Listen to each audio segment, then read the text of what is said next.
Kharkiv में एक भारतीय छात्र की मौत की खबर आई है। अब ये बिल्कुल अच्छी खबर नहीं है भारत के लिहाज से। खार्किव में एक भारतीय छात्र की मौत की खबर आई है। ये बहुत दुखद खबर। तो इस युद्ध के दिन भारतीय छात्र की मौत की खबर आई है। एक बहुत ज्यादा दुखद खबर। खार्किव वो प्रमुख इलाका, प्रमुख शहर जहां पर एक भारतीय छात्र की मौत की खबर आई है। हालांकि जानकारियां हम और पता करने की कोशिश कर रहे हैं। देखिए, खबर आ गई है, गोलीबारी में भारतीय छात्र की मौत हुई है। अब ये बहुत दुखद खबर है। इस वक्त की बड़ी खबर, भारत के लिहाज से एक बहुत ज्यादा दुखद खबर, क्योंकि भारतीय छात्र की मौत की खबर आई है। ये बताया जा रहा है कि रूस और यूक्रेन के बीच में जो युद्ध हो रहा है, उसमें ये भारतीय छात्र गोलीबारी का शिकार हुआ है। इस हमले में भारतीय छात्र की मौत हुई है। इससे पहले आपको याद होगा कि आज ही भारत की जो एम्बेसी यूक्रेन में मौजूद है, उसने अपने छात्रों से कहा था कि आप यहां से निकल जाइए, कीव से जैसे भी आप निकल सकते हैं आप कोशिश कीजिए, कीव शहर से बाहर निकलिए, जो संसाधन मिलते हैं उसके जरिए बाहर निकलिए। लेकिन विदेश मंत्रालय की तरफ से यह जानकारी ट्वीट के जरिए दी गई है, खार्किव में एक भारतीय छात्र की मौत हुई है। इस मौत की वजह जो है वो भी गोलीबारी बताई जा रही है। रशिया और यूक्रेन की फौजें आपस में लड़ रही हैं और इन सब के बीच में एक भारतीय छात्र की मौत की खबर सामने आई है। यह बहुत दुखद है, क्योंकि भारत के अभी भी कई छात्र ऐसे हैं जो यूक्रेन में फंसे हुए हैं। तकरीबन 15 से 20 हजार छात्रों की संख्या बताई जाती है जो यूक्रेन में पढ़ाई करने गए, खासतौर पर एमबीबीएस यानी डॉक्टरेट की पढ़ाई करने के लिए वहां गए। लेकिन अब यह जानकारी सामने आई है विदेश मंत्रालय के हवाले से कि खार्किव में रूसी और यूक्रेनी फौज की जो गोलीबारी है उसका शिकार एक भारतीय बच्चा हुआ है। ये बच्चा वहां पर पढ़ाई करने गया था। हिंदुस्तान में लगातार लोग अपनों को लेकर घबराए हुए थे। लगातार भारतीय सरकार जो है वो भी एक्टिव हुई है। भारतीय वायुसेना को भी आज शामिल किया गया है। वहां से बच्चों को सकुशल लाने में तमाम तरह की एडवाइजरीज जो हैं वो भी जारी की जा रही हैं। लेकिन इन सब के बीच जो एक सच्चाई युद्ध की है वो ये कि आज एक भारतीय छात्र के मौत की खबर सामने आई है। इस खबर की पुष्टि खुद विदेश मंत्रालय की तरफ से की गई है। वेरीफाइड ये खबर है और जानकारी इसको लेकर ये आई है कि यहां पर जो ये मौत हुई है ये गोलीबारी में हुई है, यानी दो मुल्कों की लड़ाई के बीच में ये भारतीय छात्र फंसा और इसकी मौत हो गई है।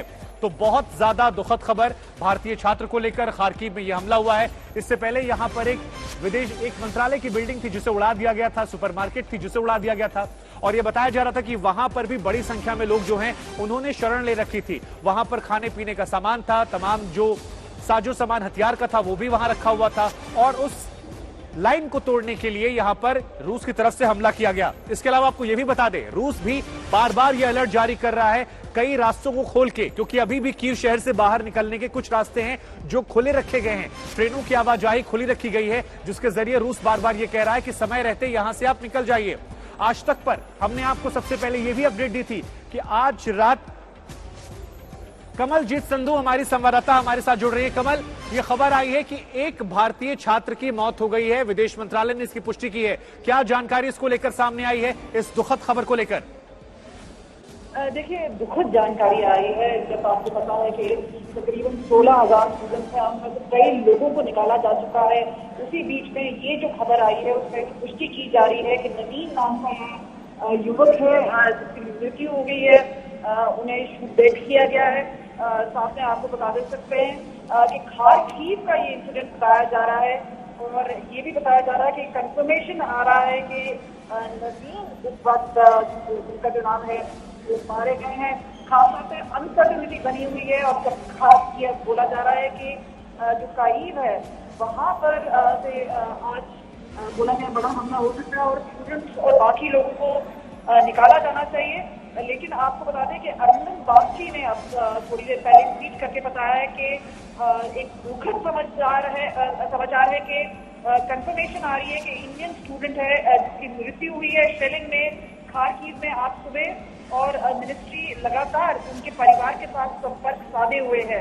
दुखद समाचार आ रहा है, और खास तौर पे टेंशन जब बढ़ जाती है, लगातार जिस तरह से हमले हो रहे हैं, लगातार जिस तरह से अलग अलग बॉर्डर्स पे जो भारतीय हैं और बाकी लोग हैं जो इवैक्यूएशन के इंतजार में हैं, वहां पे अब चिंता बढ़ जाती है। खासतौर पे हमसे भी कई लोगों ने संपर्क साधा जो कह रहे हैं कि वो फंसे हुए हैं और वो जाना चाहते हैं, पर क्योंकि अब एक आखिरी वार्निंग आ चुकी है कि शहर को छोड़ना है, और कैपिटल फॉल हो सकता है।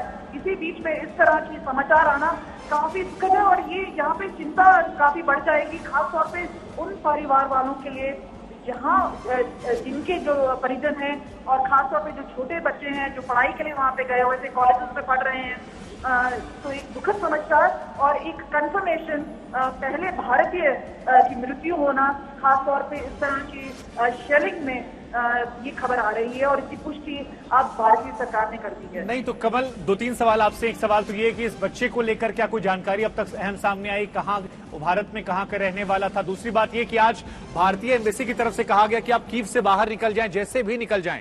ऐसे में जो ये तमाम खबरें सामने आ रही है, खबर ये भी कि आज हमला हो सकता है, भारतीय पेरेंट्स के अंदर एक डर पैदा हो रहा है। हालांकि भारतीय वायुसेना एक्टिव हुई है, लेकिन क्या ये खबरें बहुत ज्यादा परेशान और नहीं करने वाली हैं? और इस बच्चे को लेकर क्या जानकारियां निकल कर आ रही हैं? देखिए, एक तो ये पहले पुष्टि हुई है कि मृत्यु हुई है, शेलिंग भी हुई है, क्योंकि अनसर्टनिटी है, असमंजस का माहौल है वहां पर। दूसरी चीज है कि मॉर्टल रिमेन्स है, क्योंकि एयर स्पेस अब यूक्रेन की बंद हो चुकी है। लगातार जिस तरह से हमले हुए हैं वहां पर, जिस तरह से अब क्योंकि एक फाइनल बम्बार्डमेंट चल रही है, वहां पर इस तरह का जो समाचार आ रहा है, ठीक है, एक चीज अब साफ हो गई है कि मृत्यु हुई है। जाहिर सी बात है, जो बाकी जो स्टूडेंट्स हैं उनमें रोष भी होगा, लेकिन उनमें चिंता भी होगा किस तरह से निकला जाए, और खासतौर पे उस ईस्टर्न यूक्रेन से जहाँ पे इस वक्त ज्यादा बम्बार्डमेंट हो रही है। जिस तरह से हम सुन भी रहे हैं कि 64 माइल की कॉन्वॉय है, लगातार वो काइव की ओर बढ़ रही है। इस वजह से ये जरूरी होता है कि जो अब बंकर्स में पहले छुपे हुए थे स्टूडेंट्स, वो निकल कर आए और एक सेफर जोन में जाएं। जी ठीक है। तमाम जानकारियों के लिए आपका शुक्रिया कमलजीत, आपने तमाम अहम जानकारियां दी।